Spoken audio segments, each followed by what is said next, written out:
ওই দিদি ভাই আমাকে এরকম চিকেন বানিয়ে দিবি রে, আমাদের এখানে এরকম পাওয়াই যায় না। ঠিক আছে, বানাতে পারবো নাকি ঠিকঠাক তাও জানি না, তাও চেষ্টা করব, তাই চেষ্টাটুকুই তোমাদের সাথে শেয়ার করি। চলো, বাজার থেকে চিকেনের সলিড পিস কিনে এনেছি। এবার এই চিকেনটাকে সরু সরু করে কেটে নেব। এই যে তোমরা ভিডিওতে যেরকম দেখতে পাচ্ছ আমি এরকম ভাবেই চিকেনগুলোকে কেটে নিয়েছি। এবার চলো চিকেনটাকে ম্যারিনেট করতে হবে, তাই প্রথমেই দিয়ে দেব নুন, হলুদ, লঙ্কার গুঁড়ো, তার সাথে ব্ল্যাক পেপার। এবার দেব অল্প পরিমাণে সয়া সস, টমেটো কেচাপ এবং একটা ডিম। এবার সব কিছুকে ভালো মতো মিশিয়ে নিয়ে ম্যারিনেট করে নেব এবং রেখে দেব কিছুক্ষণের জন্য। চিকেনটা ম্যারিনেট অবস্থাতে যতক্ষণ রাখবে চিকেনটা তত সফট হয়ে যাবে।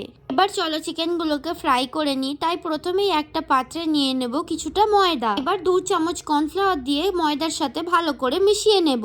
এবার দেব 1 চামচ ব্ল্যাক পেপার এবং 1 চামচ লঙ্কার গুঁড়ো। ব্যাস, এবার একটা একটা চিকেন নিয়ে ময়দার মধ্যে ভালোভাবে কোট করে নেব। এই যে আমি যেইভাবে করছি মুঠো মুঠো করে ভালো করে কোট করে নিতে হবে। সব শেষে চিকেনটাকে এইভাবে ঝেড়ে নেব, নিয়ে তেলের মধ্যে ছেড়ে দেব। ব্যাস, আর কি, এবার উল্টে পাল্টে ভেজে তুলে নিলেই রেডি আমাদের চিকেন স্ট্রিপস। আমি কি ঠিকঠাক করতে পেরেছি? তোমরাই কমেন্টে জানিয়ে যেও। দিদি ভাই হয়ে গেছে। খুব সুন্দর হয়েছে, থ্যাংক ইউ দিদি ভাই।